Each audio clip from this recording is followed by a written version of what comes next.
Hello and welcome to your go-to Detroit Pistons podcast, The Pistons Pulse, co-hosted by me, Bryce Simon of Motor City Hoops, a former D1 Hooper and current teacher, husband, and father of 3 amazing kids. And I'm Omari Sanko for the second Pistons beat writer for the Detroit Free Press. And of course, we're always blessed to be joined by our producer, Wes Davenport. If you guys did not join their live stream over on DBB last night, it's over there still. Go to the YouTube channel. Even if you don't want to watch them covering the other 29 picks, which they did, and you should, you can watch them as they covered the Pistons selecting Ron Holland number 5 overall. And I was over on Game Theory with Sam Vecini. Same thing. We have it all chaptered out. You can watch just the Pistons one or whatever picks you want to see our live reactions to. Real quick, before we get started, Omari, let me give my little man a shout out. He turned 5 today. So happy birthday to Royce, Happy birthday, Royce. He is dealing with me going on. I just got off the radio. Now I'm doing this. I got to cover the second round live this afternoon. So he is dealing with me doing NBA draft stuff on his birthday, but wanted to give my little man a shout out. I'm happy for Royce. 5 years old is a big age. That's like he's in that stage of life where he's like just becoming cognizant of everything around him. You know, like 2 years ago, did he know what the NBA draft was? He still doesn't know what the NBA draft was. Like he has no idea what's going on. It's I love doing this. Here's what's fun. I think Roe asked me the other day, like, Dad, are the Pistons ever going to be good? And I'm like, man, son, you are a Pistons fan already and you don't even know it. So God bless you. Roe was born what year? Roe is 9. He will turn 10 in October. So yeah, I was like, so he's like since 2015, like he was born on like the tail end of like the Andre Drummond era, and like he has no semblance at all of like a good Pistons team, which is interesting. Maybe that'll change. We'll see. Yeah, we'll see. Hopefully they can grow up and see.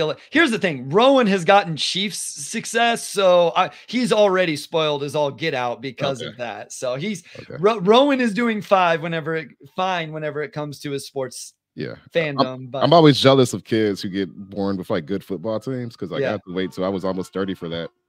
Yeah. So, and that's what I did not get that as a Chiefs fan. I had to live through a lot of struggling years and heartbreaks and all of that. So yeah, God bless Rowan. It's close enough, YouTube user. It's with an E, but close enough. So appreciate you guys. I'm already losing. I'm scared, Omari, for the second round this afternoon. I could feel my voice going last night at the tail end of the first round. And then knowing what we had today and how excited I get. I'm excited about the second round, but I'm really nervous that my voice is going to go about halfway through the live stream this afternoon. But here we're talking about Ron Holland. We're talking about the number 5 pick. Here's how we're going to do this, guys. We're going to talk just about Ron Holland as a player with no Detroit Pistons context to start this off, because once we get into that, it's going to get convoluted into what does it mean for Jaden Ivey? What does it mean for Asar? What does it mean for Trajan Langdon? What does it mean for Fred Vinson? And I just don't want us to get down those rabbit holes immediately before we just talk about who Ron Holland is as a prospect, as a player. So Omari, I'll let you start, and then we'll just riff back and forth how we look at him and how we evaluated him coming into this.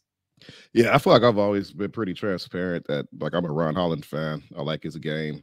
I didn't really quite understand why he was falling in mock drafts, which some of that was just workout related, but I didn't see him going 5, and I think that was probably the first big surprise of the night. But just on Holland as a player, like I think he's the exact type of guy you take a swing on in this draft if the plan is to take a swing in this draft. And the reality is that he pretty much has everything you want in a modern wing except the shooting aspect. He averaged 19 a game, 2.5 steals, about 7 rebounds. He moves the ball. I don't think he's like a primary initiator type guy, but he moves the ball like in transition. You can trust him to like find, the cutter or somebody spotting up. But he's just super, super athletic. Like I think he has a very natural handle, and I think he just gets to the rim with ease. Like he can finish through contact, he can finish around people, he can finish through people. He's kind of wiry, strong. I just like he's 18, like he's still 18 on draft night. Like, I like young prospects and their upside. And yeah, like he can't shoot. And I think that that's obviously the big if. Like it's a wing who has everything but the shooting. And we see so many of these guys go top 10 every single year. And a lot of them never really figure the shooting out. But Ron, like this is a guy that came in with like a sterling reputation. Like he won in high school. Like he was seen as a potential number 1 pick. and he just happened to be stuck with the worst G League Ignite team of all time, which there's only been like 3 or 4 Ignite teams, so it's not like that's like a huge accomplishment. But they went 2-32, so it is a huge accomplishment in that sense. But I like Ron. I think he's a great upside swing. I think he has everything you want in the wing, and I'm curious to see just sort of how he settles in to this roster. Bryce, I'm curious to see how you feel about Ron as a prospect, because I know we've talked a lot about it in like a Pistons sense, but just overall, do you see him as like a valid top 5 pick in this type of draft? Because I do. Yeah, I do. I don't think the value here is wrong by any means. We'll talk about the fit a little bit later, and I think it's a real conversation. I don't want people to think we're going to dodge the fit conversation and the floor spacing conversation and what does it mean for Ivy and Asar. I don't want to dodge that stuff because it's real. It's part of where we're at right now in this draft. But I had Ron Holland very high on my board at times throughout this process, and I've said over and over that if you ask me for a two-way wing, which is an insane archetype for the NBA today, you look for wings that can play both sides of the floor. He's not a 3-and-D wing. Obviously, the shooting is one of the biggest concerns. I just saw somebody make a comment that the feel may be the biggest. I think I may agree with that the feel is a real concern, even more maybe than the shooting. But he defends on the other end, and we'll break this down in even more detail because I have some questions about the defense also. But if you ask for the archetype that may be the most important in the NBA, I think a lot of people would tell you a two-way wing, and I think Ron Holland at the top had the best chance of hitting that. Let's just get this out of the way. Actually, no, we'll save the comp stuff for a second. I'm just going to really quickly read my scouting report for his archetype potential role. Athletic and explosive wing. I don't think he's a forward who has the potential to be a high volume scorer and defensive playmaker. I do believe he'll be mostly off the ball player who you want to create advantage for and then allow him to attack those opportunities. So that's where we'll talk about what he can do with the ball in his hand. Will get the reputation as a quote unquote selfish player based on the assist to turnover numbers, but I believe that to be misleading in terms of that. I think it's more of his feel for the game. Defensively, he's a player that will make plays and be disruptive, but will need to work on the fundamentals of this end to simply be more solid in situations that they ask for. So one other quick caveat, Amari, before I let you kind of respond to that. When you look at Ron Holland's stats, specifically on Real GM, make sure you scroll to the part that says full season stats, because what Real GM does is you have their regular season and your G League Showcase Cup separated out. And then the third one is full season stats. So for the full season, he was 46, 24, 73% from the free throw line, almost 4 free throw attempts a game. And an important caveat with that, Amari, because I know this is big for you, how he pressures the rim. They only shoot 1 free throw attempt in the G League games. And so those free throw attempt numbers are somewhat skewed because of how they do that. No doubt. And that's, I think, really is probably the aspect of his game that hasn't been discussed enough, is that this guy was really elite at getting to the line in his lone season with the Ignite. And that's a skill that really tends to translate, for a lot of young prospects and tends to be correlated with, being those types of go-to scorers in the NBA. Like guys like Jimmy Butler, like, Tatum, Brown. Most of the good wings in the NBA get to the line, at least at a decent rate. And for, I think, Holland to show that at 18 is very, very promising. But the other thing I really like about Holland is that he has an endless motor. Like he dies for every loose ball. Like he's just like the ultimate hustle guy.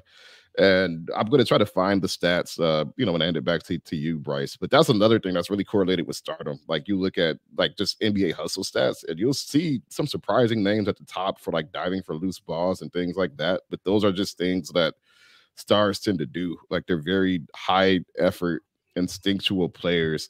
And I think if Ron Holland had played for like a Duke or a Kentucky or somewhere else, and maybe that raw athleticism, against guys his own age and not grown men shined a bit more, he would have been in that number 1 conversation from the jump, because you look at his profile and I think he has all the indicators you would want in a young wing who can eventually hit that next level. Well, I think what's important to note here, and one thing that was screamed about with the Ignite going back to even before the season started, they didn't have a real point guard. They didn't have a table setter. So Ron Holland is going from that to playing with like, if we believe in Cade Cunningham and what he is going to be awesome for Ron Holland in terms of setting him up and the things he can do. So again, I think when you're looking at a potential two-way wing, this is the ultimate answer in the draft.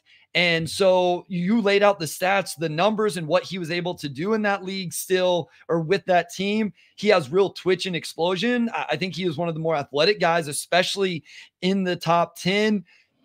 Explosive in transition. I will say this, something I didn't necessarily have in my notes, but Sam Vecini actually made the comment last night. He thinks Ron Holland may be one of the best off the ball cutters in the draft. We were talking about Tristan da Silva, and he, made that comment that actually he thinks he thinks da Silva is the best cutter in the draft, but that Ron Holland would also be right there. So that plays into kind of his ability to play off the ball and the value he provides. I think he could be a menace on the offensive boards. I think that's something he could do very well also. We'll get to his defense in a second because I do want to talk about that.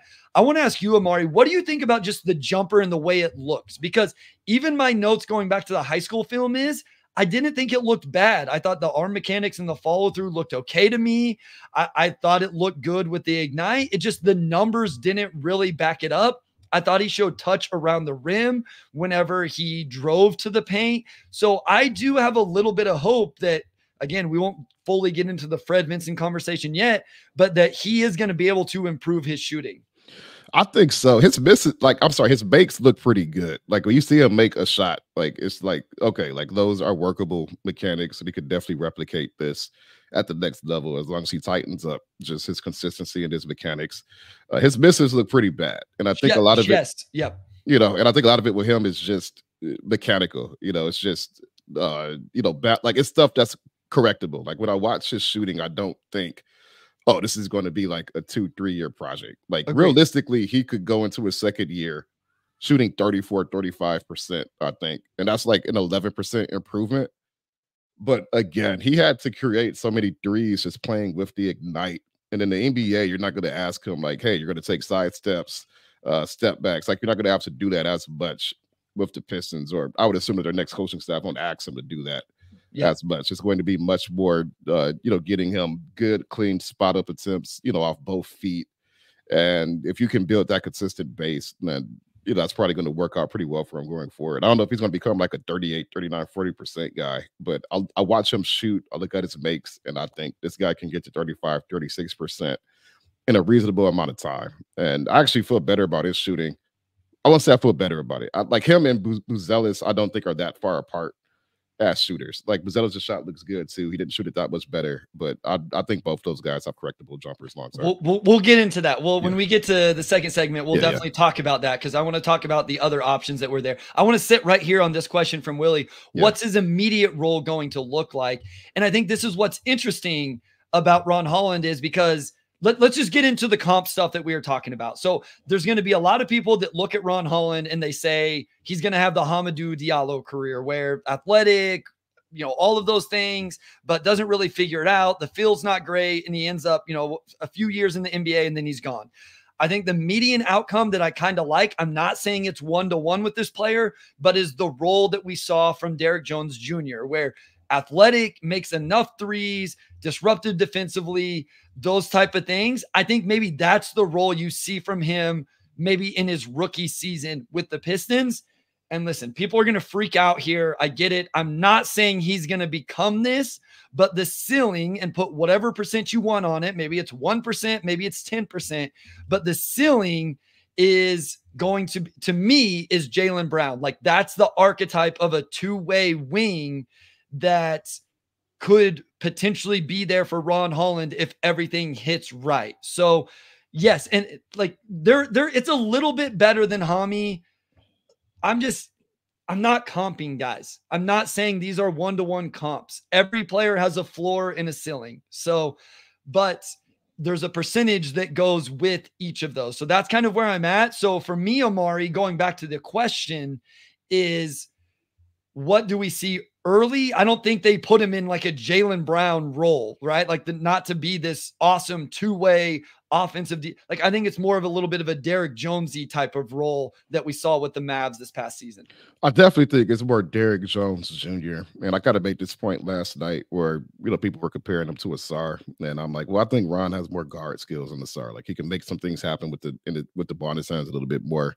And I think he gets downhill a little bit easier, which for me, like, I mean, and we're not doing direct comps, obviously, but Hami is like the absolute floor because I think coming out, he could probably be a little bit better than that.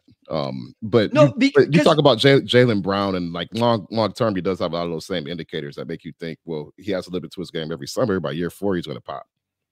Yeah, listen, I see people are really pushing back on this. Yet Ron does, but there's real Phil questions, and the reason Hami's not in the league has a lot to do with Phil and not being able to shoot. So if Ron really isn't able to shoot, and he does not have good feel, if that doesn't come around, if that was a real thing, and again, I'm not saying it is, then there's real questions of what the value ends up being offensively.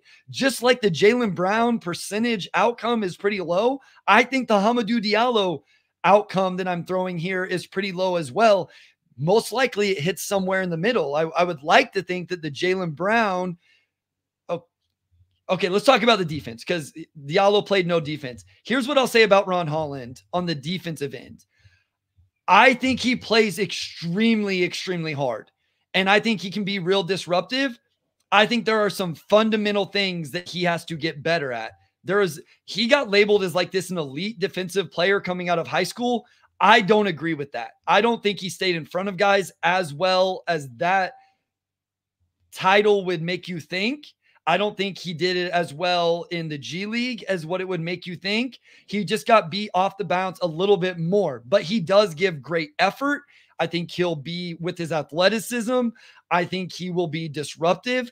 I do think there is just, if we're expecting him to come in and just lock down on the ball, I don't know that that's what he's immediately going to do. I think there is some, I would disagree with this. I don't think he's the best on-ball defender in the class. I don't agree with that. I don't think that's what he is initially.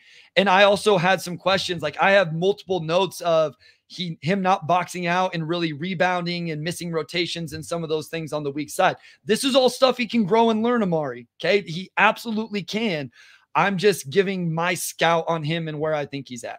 Yeah, I think he has one of the best on-ball upsides, but in a draft where you have Devin Carter, Ryan Dunn, like some guys who are coming in and could just truly be like elite guys. Steph Castle. Like Steph Castle.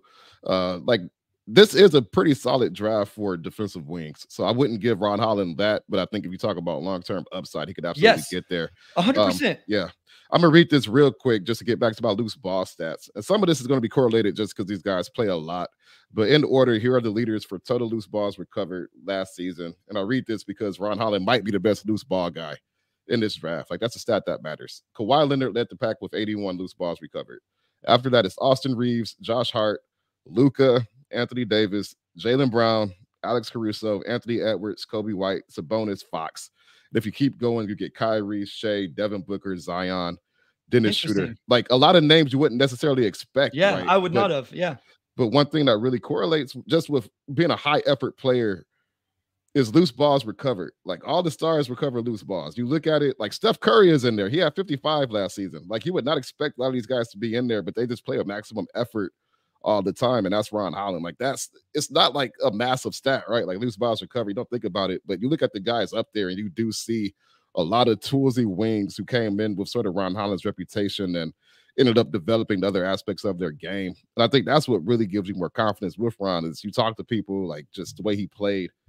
His motor is unbelievable. He might have one of the best motors in the draft. So that's one thing you cannot teach. And that's another indicator that makes you feel a lot better about his long-term outcome. Like this guy is going to work nonstop until he gets there.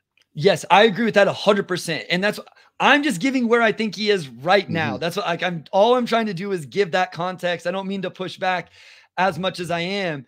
Bobby Bucket says, Bryce, compared to Ausar, he's a level below that. Then I had a lot of these same concerns. I feel like I was saying the same thing defensively about Ausar. And quite frankly, guys, I was a little bit wrong. Like, I think Ausar came in and was able to be better defensively and more impactful and more solid than what I thought he was going to be. So, yes, great comment here from YouTube user. Ron and Ausar are both good character guys who work hard.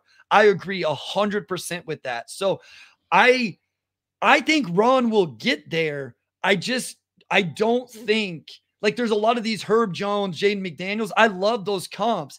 And I don't know, maybe those guys, I'm sure they struggled as rookies too defensively. I just don't think he's quite there yet in regards to a few of these things. I want to keep this conversation going, Amari, just about him as a player, and then we can get to the other stuff real quick before we go to the break. We mentioned the Jaylen Brown thing. Wes dropped it, so this is why he's the best in the business. Jaylen Brown rookie stats, just 20 games started, 6.6 points, less than an assist, just under 3 rebounds, 0.6 stocks, which is kind of crazy. I think Ron Holland will at least do that on 45, 34, 69, and 17 minutes per game. So just a little bit of, okay, guys, I did not call him Hamidou Diallo. So please stop yelling at me for saying he's going to be Hamidou. Bryce is trying to avoid getting yelled at on Twitter. I just like I didn't call him Jaylen Brown, I didn't call him Hamidou Diallo. Every single player has a floor and a ceiling. All I'm saying is if he doesn't figure out fundamentally the defensive side, if he doesn't find the feel and he doesn't find the jumper, there is a world where this doesn't work out very well. That's my only point. So, all right. And Hami's and it's only because Hami played for the Pistons and he's like a go-to that you could, like, reference to people. I liked Hami too. That's the thing. I I said on this podcast is like, hey man, somebody should, when he figured out he was like this smaller forward type of archetype, like I was like, I kind of like this. I was surprised that maybe he didn't figure it out. So, I'm also like running on very little sleep. It was a long night, so I'm a little more temperamental than I knew. That's why I'm glad they switched it to 2 days. I have mixed feelings in the 2-day format. On one hand, I got home at like 11 p.m. last night because we were at the PPC. That's where we talked to Langdon, and we had a conference call with Ron. And I'm like, typically, like, especially when they have like pick 53, you're up till maybe like 1:30 in the morning too, working just because you don't know what's going to happen. Like it might be another deal or whatnot. And when the first round ended, I'm like, there's nothing else that's going to happen tonight. Like, we're done. Like, I walked outside and like the birds were chirping. It was like 11 p.m., but like it was just like this joy in the air. And I realized, oh, okay, like now this takes care of Thursday too. I don't know that I could have done it last night, Amari. I was gassed by the end of the first round. I hope these second round picks, this is a different topic, I hope they give their due, because there's some real prospects here in the second round still on the board. Maybe we can talk about that at the end, because maybe they could make a move and get up and grab one of these guys. But yeah, it'll be interesting. I know people want some of the other stuff, so let's go to break. And if you have some more Ron Holland stuff, we can do that, or we can start to get into some of the other stuff. All right, we are back with segment 2. And we can start to dive into the Pistons stuff a little bit. Like, we're still going to talk about Ron as a player, but let's just go ahead and dive into the elephant in the room, which is that the Pistons have a team full of guys who need to be taught how to shoot. And Ron really does duplicate some of the things I already had. Like, I still think I like the pick. I want to emphasize again, I like the pick. I think it makes sense for a team that just won 14 games. But with that, and Ron does have about a 6'10", 6'11" wingspan, for those who are wondering. His wingspan is around 6'11". I think it was like 6.10, 0.75 or something like that. But overall, when you look at a team that already has Jaden Ivey, you have Ausar and this and that, I think naturally people say, like, all these guys can't play together. They're going to learn how to shoot, this and that. And that's true.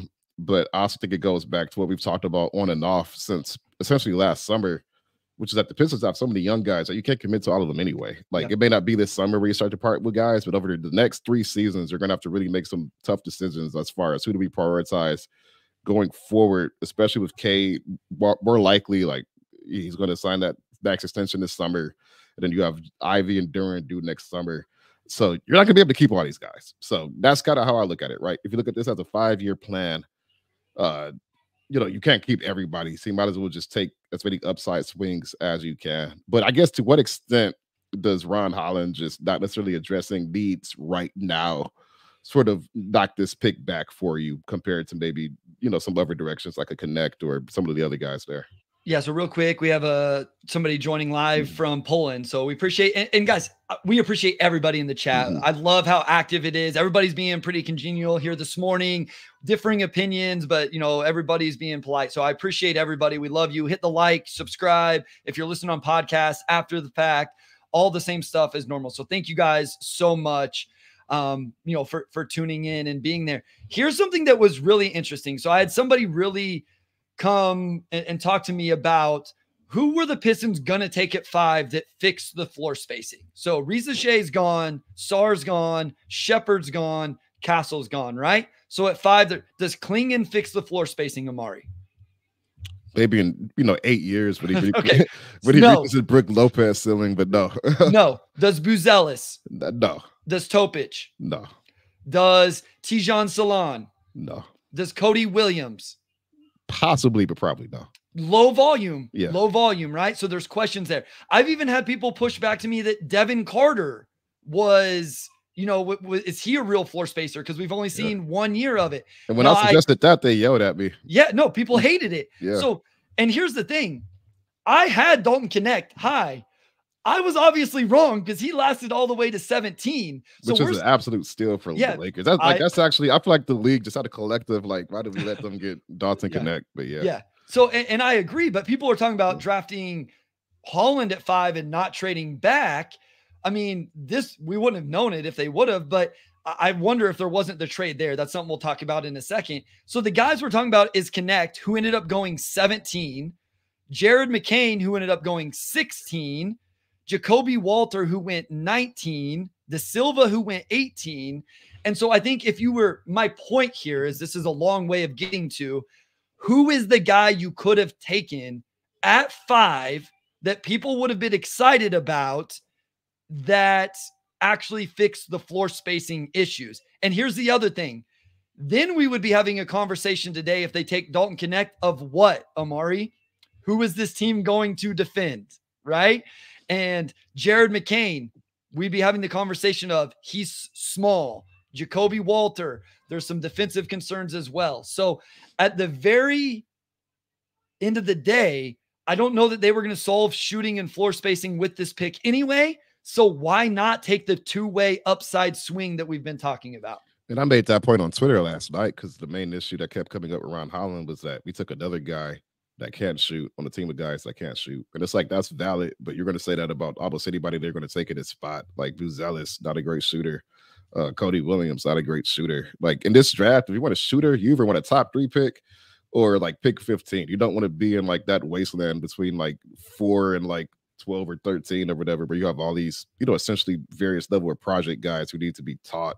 So that was kind of my thing. It's okay, I think that's a valid complaint. But then people are talking about Buzelis and Cody Williams and these other guys, and it's well, they had the same downside. So really, you're telling me the Pistons should have traded down to 14 or 15 and just took a Connect or a De Silva or Carter and one of these guys who are way more proven shooters, which also would have been a valid outcome. I'm not saying that that's wrong. I'm just saying I cannot knock the Ron Holland pick specifically for shooting when the Pistons were going to take an upside wing that has shooting issues regardless of who they went to with in that spot, except Dalton Connect. And then it's well, who's playing defense? And it's I think Dalton Connect's a fine pick at 5. It's just if you're banking on the upside, I like Ron Holland over the next 5 years way more than I like Connect. It's not even close. I don't even know Connect on a good team is a full-time starter, which if you do want to be a good team, then if your 5th pick's a pretty good bench guy, that's fine. I mean, you still need those types of guys, but it's probably a little bit more upside with going with a guy like a Ron Holland. So I just don't put much stock into that he can't shoot criticism at all, because that was just going to be whoever they picked at this spot. You weren't going to get around that, and that was going to be a free agency fix, I think, more often than not. Even with Connect, you're still going to get shooting in free agency because he's not going to single-handedly fix it. So I don't think that's as big a deal in the grand scheme. So this was from Trader Cause on Twitter, and he hit me up, and it really made me think, because in the moment, I think YouTube user tweeted or mentioned this in the comments earlier. My reaction wasn't necessarily great live on the stream, but it was just because it was really the fit stuff. And we do need to talk about you can't play him, J.I., Asar, and Duren together. As much as it would be great to see those 5 on the floor together, we'll talk about Fred Vinson in a second. But the more I've looked at it and what they potentially could do there, and maybe this is the transition into the trade back stuff, why they didn't do it and all of that. So we'll go there in a second. But I love our running joke here, Amari. It's 11 a.m. in Brazil, just saying from our guy Matthews. So I still don't believe that. Like, it's 10 a.m. here. How's it 11 a.m. Brazil? Like, I still think you guys are lying to me. We are not lying to you, my guy. So, all right. Trade back. Because here's the thing. I wonder how people would feel about this if the move would have been made to trade back with the Grizzlies. If Memphis, Clingan was there. The scenario played out that a lot of us thought would play out to allow Detroit to trade back. And my assumption is Memphis was just fine whether it was Clingan or Edey. And so they just stayed put where they were at. Why do you think there wasn't a trade back? What trades did we end up getting? We got the big Minnesota trade, but if that one was complete, San Antonio got out completely. That was a future asset. I'd be fascinated to know if fans would have liked the idea of doing that. But other than that, what other trade ups did we get? Was there any other major ones? Like, there was discussion. Like, I think probably what got the most traction was just Memphis moving up. But but even that, like, that was just like discussion. Like, I don't know if that really got to the point to where, like, when the Pistons just took Holland and were like, yeah, we're keeping Holland. Like, I think the cost just kind of fell off at that point. If you were going to trade back, the pick would have had to have been Clingan, because that's the guy that everybody was willing to trade up for, which ended up not even happening, which is funny when you look back. Like, he just went 7 and like that was that. But if the Pistons wanted to trade back, like, I think Clingan is the only guy that would have had any sort of weight as far as getting back and picking up an asset in return. Yeah, that's what it seemed like. Maybe that stuff didn't materialize. I felt like teams would pinpoint their guys and move up to get them, and instead they were able to just sit where they were at and get the guys they wanted to. Because, I mean, I would love to tune into a Charlotte Hornets podcast this morning. Wes probably did. I'm sure Wes is a Hornets fan now. He probably is leaving Piston. Yeah. Aggregate. If you're going to aggregate anything I say on this podcast, aggregate that the Real West D3 at the Real West D3 is no longer a Pistons fan. He is now a Charlotte Hornets fan. And I'm only doing this because Wes can't defend himself right now. Yeah. For anybody who doesn't understand, they took Tajon Salon, who Wes called it, though. The fact he went 6, that's justification for Wes in terms of how high he had Salon. So shout out you for that. So we talked about the other floor spacing options, what there was not. The trade back, I just don't think it materialized. Let's talk about the roster here. And this will lead into the Fred Vinson conversation as well. How does this play out? Hal was over on the Game Theory stream last night, and he mentioned you don't have to play all these guys together. And I agree with Hal.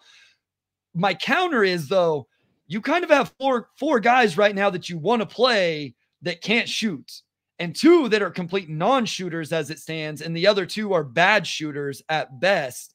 I was even going through a scenario, Amari, where, okay, let's take J.I. and Ron and put them in the second unit, but then you still have Ausar and Duren in the first unit. And then even if you want to stagger stuff, there's always got to be 2 of them. So do you think it's a bet on Fred Vincent, or, as you alluded to earlier, do you think it ends up being some sort of move where maybe one of these guys gets moved on and then they fill out the roster with shooters in a different way? I get more and more of the sense that they're going to go into the season with most, if not all, of the young guys. Like, Trajan hasn't shied away from talking about specific fits. After his press conference last Friday, he mentioned that he thinks Ivy and,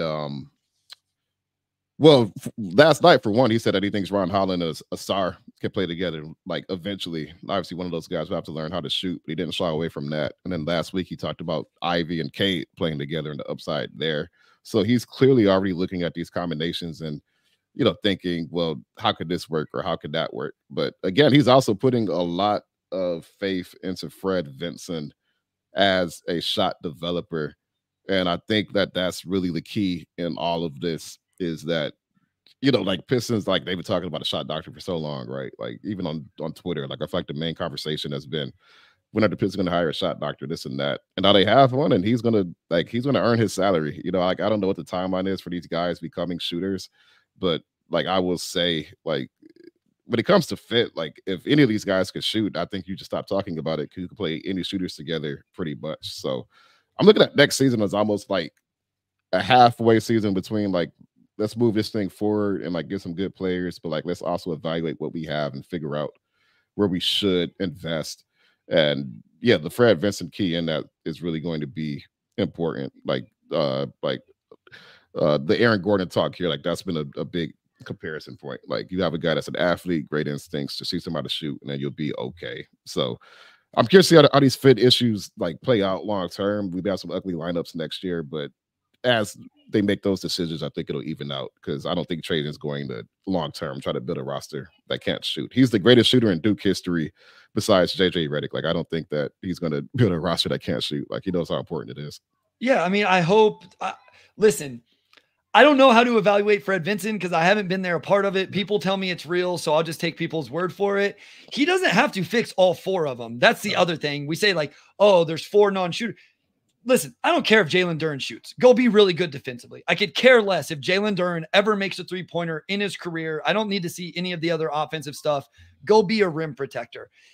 If he gets Holland and Ivy to like right around average NBA catch and shoot guys, and if he can get Ausar maybe respectable even just from the corner, this is a completely different conversation if you get the other guys around them that are high volume quality three-point shooters. Another one here is, where was it at? Patrick says, how much can they get into transition versus scheme? And seems like they can play very aggressive defensively, try to be a havoc team, stay out of the half court on offense as much as possible. I love this idea. I don't know how much that fits Cade. I'd have to think about that a little bit more. But in general, the idea, like if there's one thing Jaden Ivey might do well defensively, it might be that. I think that's absolutely something that Ron Holland does early in his career as he develops the more solid foundational things. We know Ausar can do it.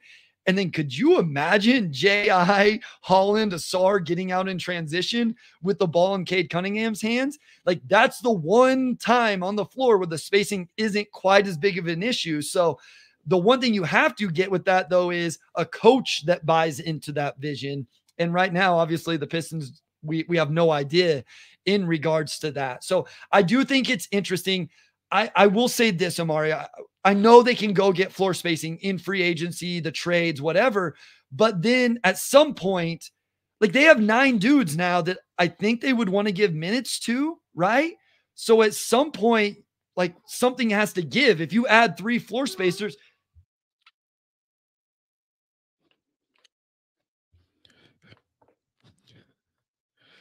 I give me a second here. Yeah, all good. I didn't want to interrupt your point. No, you can take off. I was good. Yeah, but if you have 3 floor spacers, then obviously that opens things up a lot. You look at all those guys are plus athletes for one. Like I think we talked about the athleticism aspect for the Pistons for a long time, and Ausar, Ivy, Ron Holland, all these guys are going to be the best athletes on the floor to some extent, whether it's Ivy and his speed or just Ausar and Holland with their leaping ability. But if 2 of those guys could shoot, and I'll also add that I do think that Trajan is still very much figuring out his roster as well. Like I asked him during the press conference last week, like this Western initial assessment, and he was honest. He was like, I was in the Western Conference, you know, we were in the playoff hunt, figuring things out, and I didn't get to watch his team as much. I think he's still evaluating those aspects as well, which is why I think the trade deadline could be very interesting for the Pistons once you have a 45, 50 game sample size.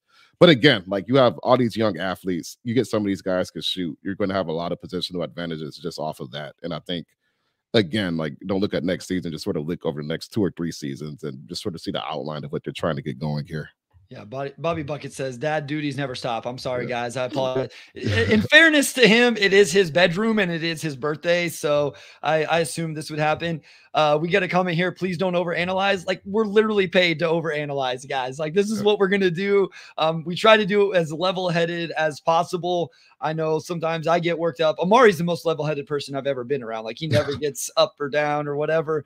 My thoughts are always all over the place. So let's do this, Amari. I would like to talk about some second round names at least. Sure. We don't have to get in depth. I just want to drop some names that are still available at the top and then some guys that may be there at 53 for the Pistons. And then we'll try to answer some questions and close it out after that. So we'll go to a short break here and then we'll finish it off with those things.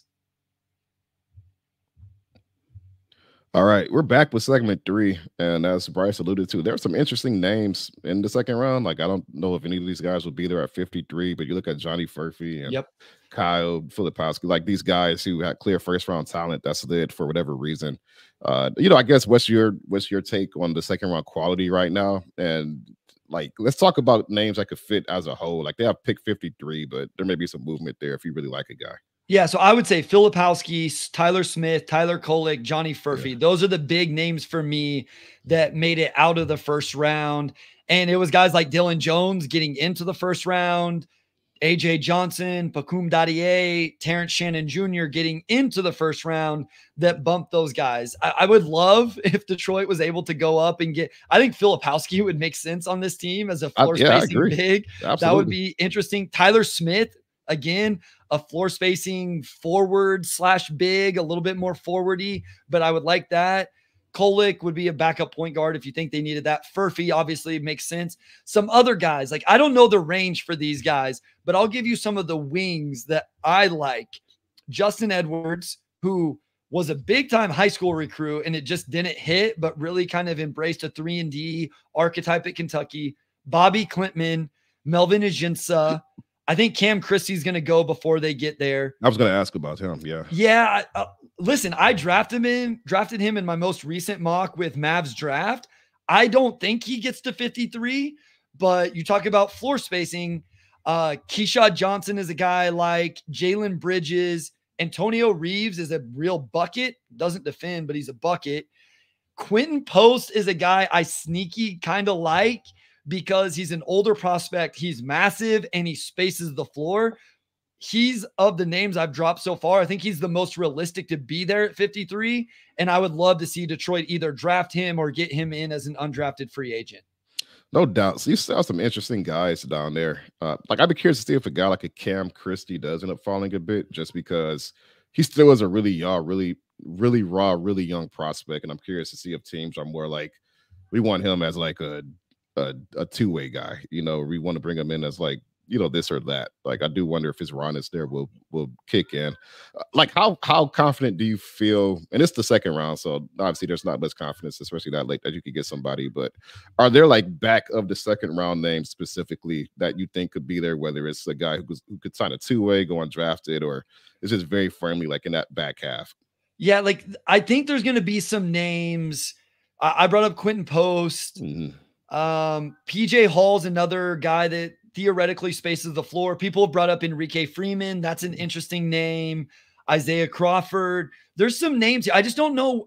Second round gets so crazy, right? Because it's just, do they draft to stash guys? Do they draft guys because they know they're going to take two ways? Those type of things. So somebody asked about Enrique Freeman. Insane intel on who this kid is as a person. So you want to keep adding like workers. He's a little bit smaller, a little bit undersized for what he is, but he's a rebounding machine. He showed some potential to space the floor. I think it was in the game against Creighton in the NCAA tournament. He really showed that ability. So I have some questions about how he's going to score the basketball, but he has really good practical and play strength, really physical box out rebounder, which I always love, may have some versatility as a defender. So there's some names here, Amari. I just have no understanding of where guys are going to actually go. Yeah. Cam Spencer. I mean, listen, Vicini loves Cam Spencer. If he goes to 53 to Detroit, I think he would love that. So it will be real interesting. Yeah. I see some Isaiah Crawford fans in the chat. So there's some names here. I know people love to throw out Bronny James. Like Bronny James, I feel like he's going to the Lakers at 55. Like that just seems like the most obvious pick that's going to happen there. But yeah, I'm excited for this second round and even undrafted free agency for the Pistons. Anton Watson is a guy that I like. Zion Pullen is a guy I like. I'm definitely talking undrafted free agents now. Reese Beekman is interesting. I'm trying to think some other guys that just really shoot the ball. Those would be some names there as undrafted free agents. Let's talk about this real quick, and then we can get some questions. Okay. One thing I'm curious about with the new regime is how they use the Motor City Cruise. The Pistons invested a lot into it. I don't know how much they've gotten out of it as far as just an on court value standpoint for the Pistons specifically. Just when you look at who they've had as, two-way guys, and none of those guys have really established themselves as NBA guys quite yet. I know we had a question like, do you think Ron will play for the Cruise next season? This and that. Like, I have no idea. I have no idea what their plan for the Cruise will be. But how many of these guys, like, but do you feel like this is a draft you could probably emerge with, maybe, a couple two-way guys, and they have the tools to really fill in? I guess what's the baseline for them compared to like the average draft, where you feel like there's some guys that could really develop in the Cruise if they go that route? Yeah, I think this thing falls off pretty strongly at a certain point for me. And so again, it depends on how many of these guys that are ranked a little lower go in the second round because for whatever the reason is, or some draft and stash guys that maybe I don't have ranked as high. And do these guys end up falling into undrafted free agency? So I think that's what it'll really come down to. There are going to be interesting names, but the other thing is, like, you have to, the player has to want to come to Detroit. Like, I hate to bring up this wound, but Austin Reeves literally said, no, do not draft me in the second round. I want to go be undrafted and play for the Lakers on a two-way, or start his career on a two-way.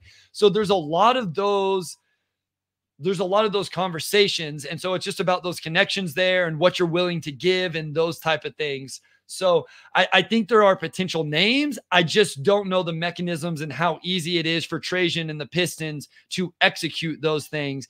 And that's why today will be very interesting if they are able to land some of the names I brought up. And just because I like them obviously doesn't mean anything, but it would be pretty cool if they landed a Keyshawn Johnson at 53 and then got Quentin Post in undrafted free agency or something like that.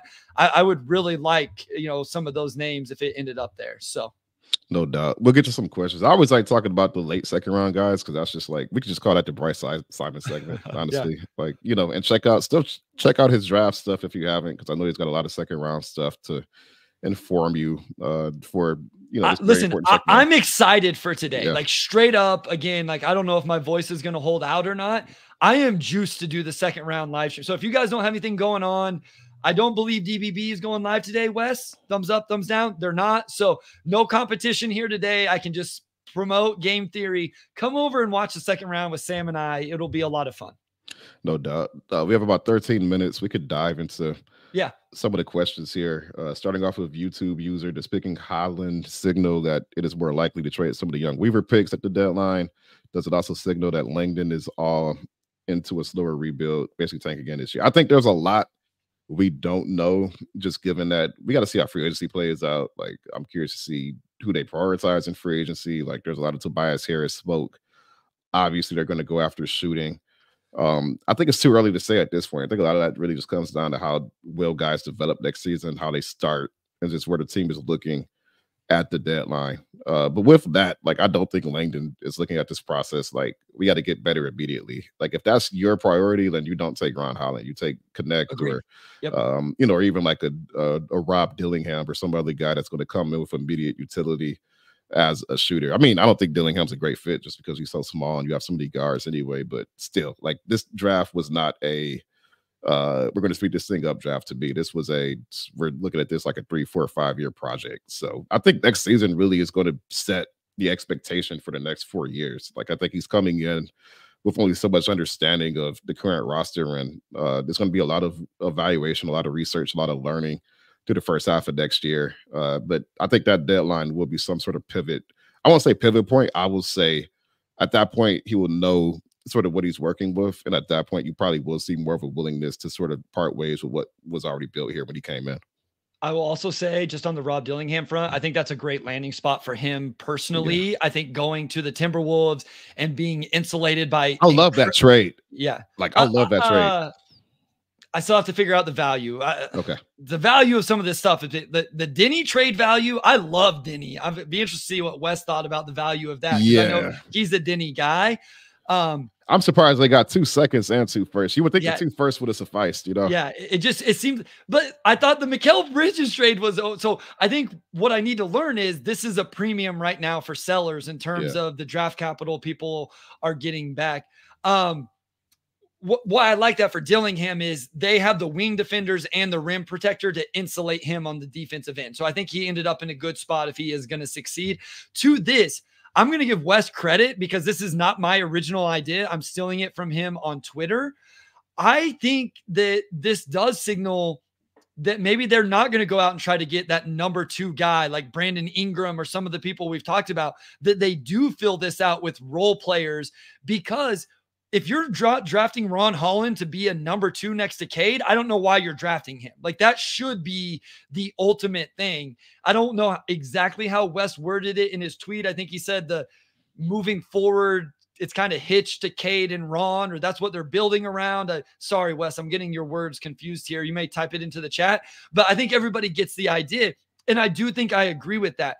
If you're taking Ron Holland at 5, it's because obviously you think that higher end outcome is much more likely than the lower end outcome. And if he could be a number 2, then you don't want to try to suppress that by bringing in a BI and having to extend him for $45 million a year for the next 4 years. So I think what this shows is maybe not all the young guys, Amari, but it's still going to be the young guys. And then hopefully some real vets who make a lot of sense to insulate and surround them.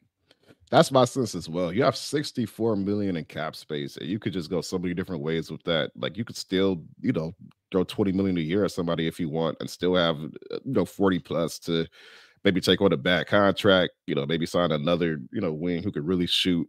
Like, you have a lot of flexibility with that $64 million. You can go so many different directions with that. Like Najee Marshall, like that's another. I mean, obviously Lane is very familiar with him, right? We love it, yeah. I like sticking to the long-term plan. Patrick says, like, I think you have to. After a 14-win season, you can't come in like you're ever going to win 40 next year. Like, that's just like, not only is that mathematically improbable, that also I think puts you into a corner if you could overcommit to certain guys early, and now you're kind of stuck in this hole. So I would expect them to slow roll it to the extent that they reasonably can. Yeah, I agree. And at the end of the day, we've talked about it. You can still improve a little bit, but set yourself up somewhat for Cooper Flagg, Ace Bailey, and some of these guys in the 2025 draft. Mm-hmm. YouTube user asked about badge contracts they could go after. I just need to go through the league. I haven't got there yet in terms of we're not going to talk about this right now because we're going to get yelled at. Mm-hmm.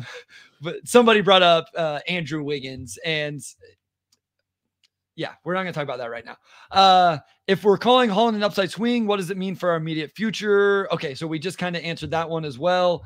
Can Ron play number 2 next to Cade if we add shooting at forwards, or is it more close to a 4? So I assume he's saying positionally, not role in terms of number 1 option, 2 option, 3 option. I would say yes.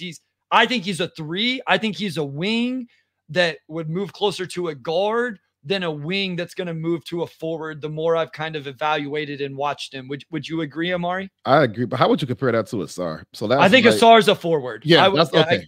So we're like aligned in that. Last night, I'm like, I think Ausar is much more of a forward, like an off-ball type of wing, and I see Ron as much more of like a 2-3 hybrid on-ball type wing. And I would compare him being paired with Cade to, like, you get Tatum, Tatum in some capacity is going to be a lead guy for you.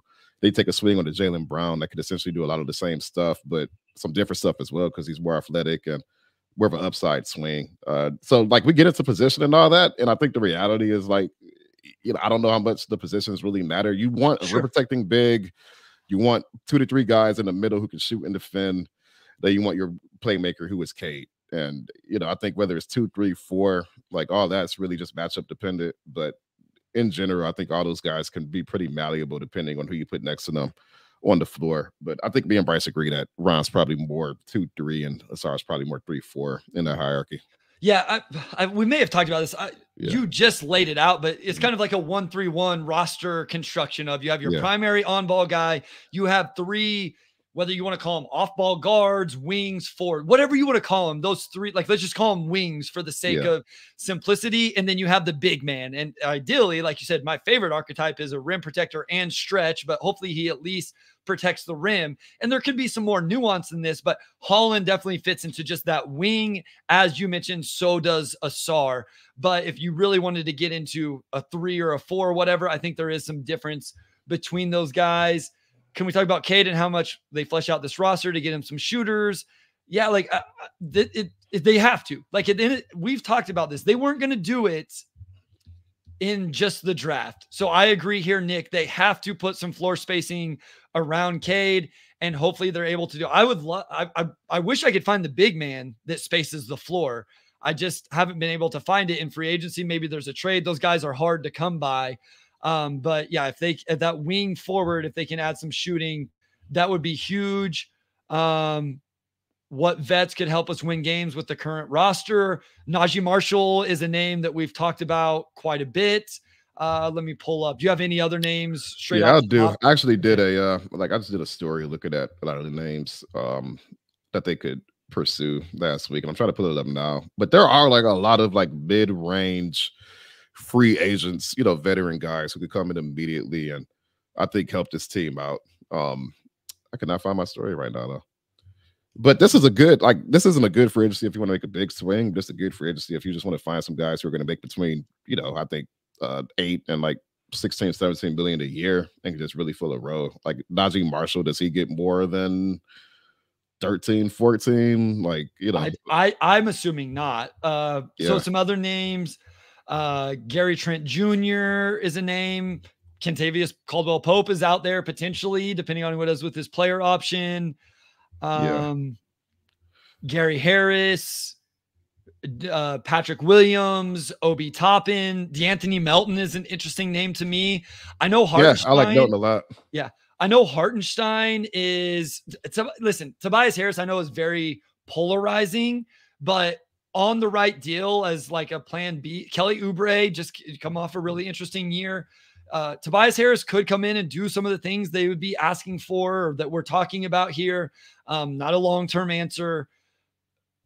I said, what, Patrick Million? Oh, I was going to bring up Hartenstein. I think that one gets interesting now with what the Knicks did, because based on the mechanism of the trade right now, they are going to be hard capped at the first apron, which really hurts their money situation. Now, I think they saved some cap last night with all the trades they made, but between that and what they gave OG, Jalen Smith, there's a good name. That's an interesting name there. I've seen that a couple times. Hartenstein isn't that stretch big. And so that's why I go back and forth a little bit with him, because he doesn't do that, even though I love his game. Jalen Smith is a great name there from Big Dog Pistons.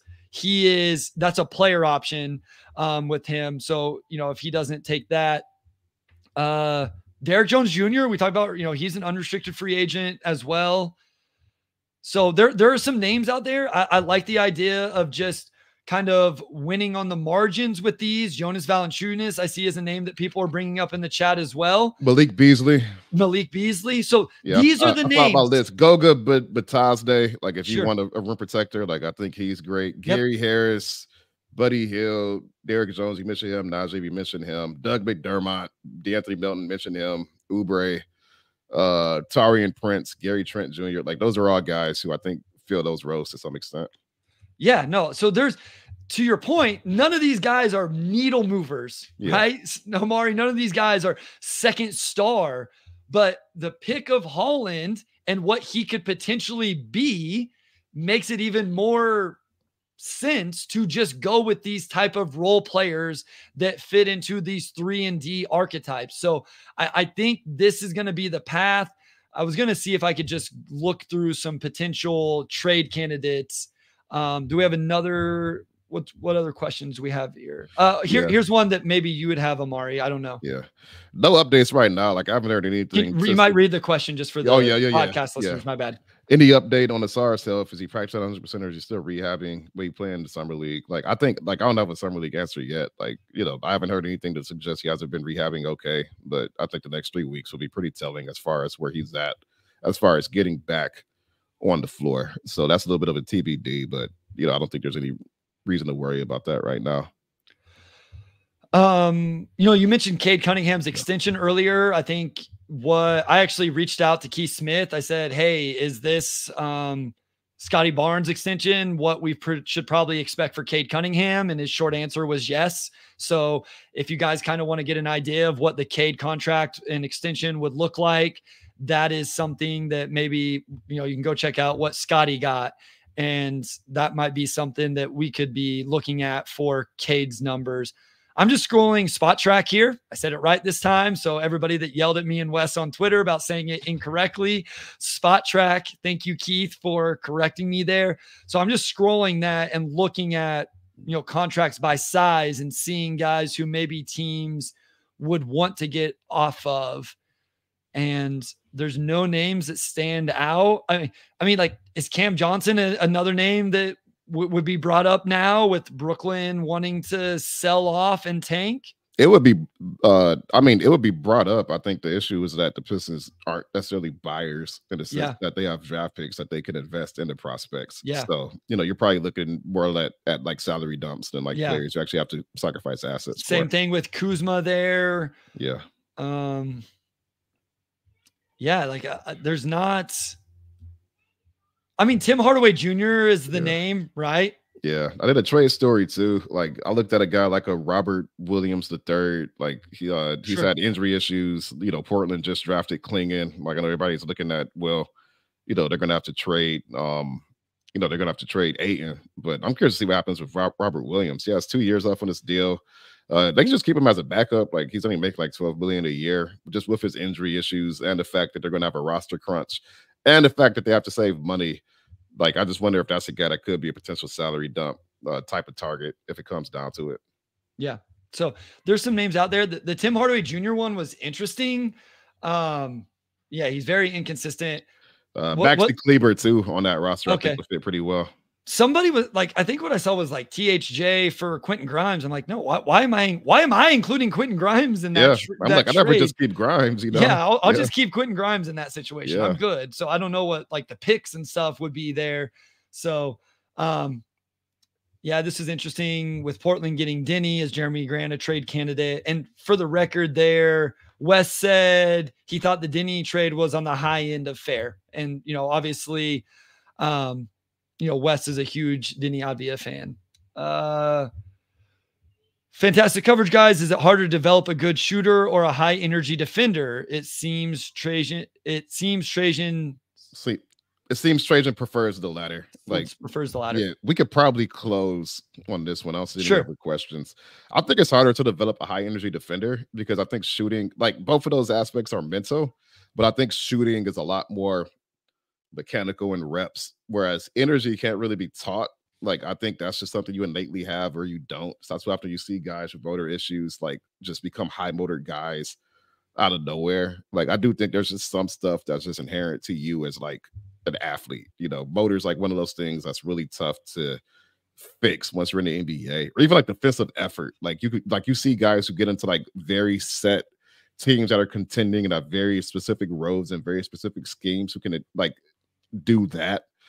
But if you come in as like a weak defender, like I would expect Connect to come into Detroit and like become like, this lockdown, like high energy guy when he wasn't that in college. I think that's a lot more innate. Like, I'm curious to see if you feel differently, Bryce. Like, you've played and coached far more basketball than I have, but it's just like you see guys like become good shooters in the back half of their careers. Not as often you see guys that came in with like reputation as a poor defender suddenly just become like lockdown guy. And like Bryce has dad duties. Like, we're over the clock now. No, we're good. Usually he doesn't just storm in like that. He's taking liberties today. It's his birthday, so he thinks he can do whatever he wants. Today's his day. Well, we're gonna have to have a little talk about this after the podcast is over. No, I think the fun comparison here is does Dalton Connect become better defensively, or does Ron Holland figure out his jump shot? If you're just asking me those two, I think it's probably Ron Holland with the jumper. I will say, like, my view of this is a little different because as a coach, I have way more confidence in developing. Give me the shooters and I will teach them to play defense. Here's the difference, though, Amari. I've coached at a high school level and college and worked with those. Like, that's different than the NBA. Yeah. There's a lot of athletic ability that comes into the defensive thing as well. So Ron has those things, the motor, the energy, the athleticism, the length, all of that stuff. And so for him, like I would bet more on Ron developing the jumper, I think, than Connect becoming a even neutral defender. Probably is what I would say. That's a really, really good question. Thinking you can teach defense is nuts. Yeah, Okay. like it's just stuff like Okay. it's for like we asked Trajan about that last Friday, after his Why can presser, I like not about teach defense. defense? Interesting. And Trajan was just like, it's just wanting to do it. Like he was just very clear, like defense is a want to, type thing. And again, I just think those habits when you get to the NBA level, like those habits are either established when you get in, or you establish them immediately. Like you do see guys come in and just immediately lock down. But to me, it just seems like long term, you're probably better off with a prospect that can really get after it in every way except the shooting, if you think that shooting can be fixed a bit. I think the easier thing to develop defensively and show is the team defense. I think Yeah. that's where you can teach defenders and make real growth. Some guys are just going to be limited on the ball, right? Based on Yeah. athletic ability. Yeah. Right. Okay. Uh, yeah. I don't know. You can teach scheme and technique, but you can't teach defensive awareness. I agree with that if to you're a not point. like if you're not a point of attack guy coming in, like what are the odds that you're just gonna Yeah, I suddenly get agree with that ability? 100%, Yeah. right? Like if Dalton Connect can't bend, on the ball in against SEC, like is he going to be able to bend and stay in front of guys in the NBA? I think that's real. Yeah.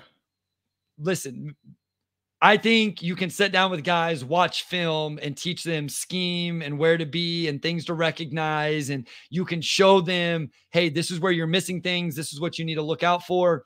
That's my opinion on the scheme and the tech and those type of things. And I think you can teach. Matthew says technique. There's some technique things that will help people as well be a little bit better in some of those situations. Like if you're the Boston Celtics, I'm like, you probably take Connect. Like I trust that Connect will be a solid team defender with the Celtics, but I trust that Holland will be a good shooter with the Pistons. So I think a lot of that kind of comes down to like what infrastructure you have in place as well. Like a bad defensive team drafting a bad defender and saying we need you to become a good defender probably is not a good plan. I think you need some sort of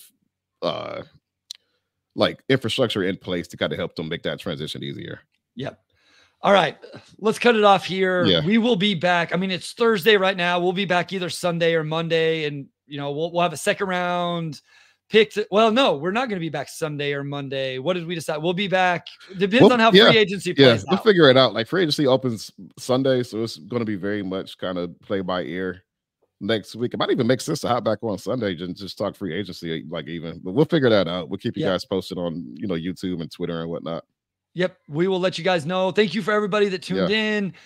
Hit the like button, hit subscribe if you want to continue to listen to what we're bringing. It's an exciting few weeks here between a second round pick today, hopefully at least one, maybe more, who knows.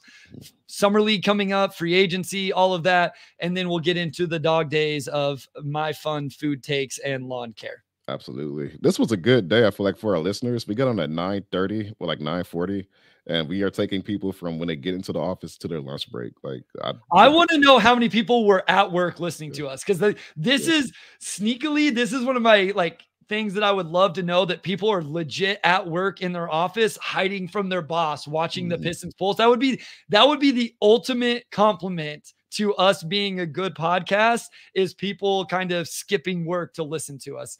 There we go. At work. I love it. Thank you. Yeah, I like it too. Like the idea of people not working, listening to us just makes me so happy. Like keep your jobs by all means. Don't let us get you fired. But I like that. I really like that. I mean, you might get fired. It's okay. But no. And if you're listening while you mow your lawn today, I respect you and appreciate you for taking care of your lawn and making it look nice. Team Lawn Care for all of those people. Yeah, we got a few people at work. You guys made my day. Love you guys so much. Home office. Bryce, I'll let you get the lawn care takes off today. Like I got way more support than I expected. So you always get more support. I don't know what it is. People just have it out against me. I feel like my takes are just and Wes. I have I have I feel like I'm the people's takes. Like I speak for the people in some way. Boss makes $1, I make a dime. That's why I listen on company time. That's right. That's right. I love it. Let's close it out with that, Omari. Yeah. What did Shaq say? I got hurt on company time, I heal on company time. All right. Big thanks to our audio producer, Robin Chan, our editor-in-chief, Nicole Avery Nichols, and then shout out to Wes Davenport as always. And we'll talk to you all next week.